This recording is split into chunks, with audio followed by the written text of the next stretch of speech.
হরে কৃষ্ণ। নমস্কার সবাইকে, আমার চ্যানেলে তোমাদেরকে আরও একবার স্বাগত। তোমরা কী ভেবেছো আমাদেরকে ভুলে গিয়েছি? না না, ভুলে যাইনি। অ্যাকচুয়ালি আমি সময় করে উঠতে পারছিলাম না ভিডিও বানানোর জন্য। চলো ক্লে দিয়ে আজকে কিছু বানানো যাক। আচ্ছা, ক্লের জিনিস তোমাদের কেমন লাগে? আমার কিন্তু প্রচুর ভালো লাগে, কিন্তু বানানো দেখতে যেমন সুন্দর, বানানো তেমন কঠিন আমার কাছে, কারণ আমি নতুন নতুন চেষ্টা করছি।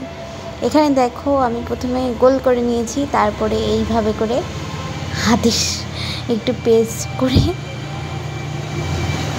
তারপর চাকু দিয়ে এক্সেস পার্টগুলো কেটে নিয়েছি। তারপর দেখো আরেকটা গোল করে মাঝখানে বসিয়ে দিয়েছি এবং নিচে একটা লাঠির মতন করে নিয়েছি।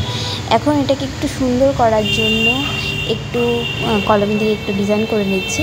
তোমরা কি বুঝতে পারছো এটা আমি কি বানাচ্ছি? হ্যাঁ হ্যাঁ, জুয়েলারি তো বটেই। ওই দেখো আরও দুটো গোল করে নিয়েছি এবং এগুলোর মাঝখানে কিন্তু হোল করে নিয়েছি, দেখেছো? এদিক দিয়েই জাম্পরিংগুলো অ্যাটাচ করব। এখন এগুলো কালার করার পালা। প্রথমে আমি লাল রং করে নিচের বেসটা কালার করে নিচ্ছি। এখন আমি চোখটা কালার করে নেব। এখন কি বুঝতে পারছো কাকে আঁকছি আমি? হ্যাঁ, জয় জগন্নাথ। হ্যাঁ, এখন আমি জগন্নাথকে সাজাবো সুন্দর করে। আচ্ছা, রং দিয়ে খেলতে তোমাদের কাদের কাদের ভালো লাগে?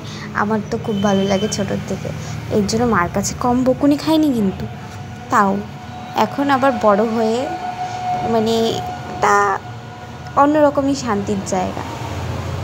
আচ্ছা, কালকে তো জগন্নাথ মাসির বাড়ি যাবে, তো তোমরা কেমন এক্সাইটেড তার জন্য? আমি তো খুব এক্সাইটেড, কারণ ভগবান বছরে একবারই তার ভক্তদের দেখতে বেরোয়, আর অন্য সময় ভগবানের কাছে ভক্তরা যায়।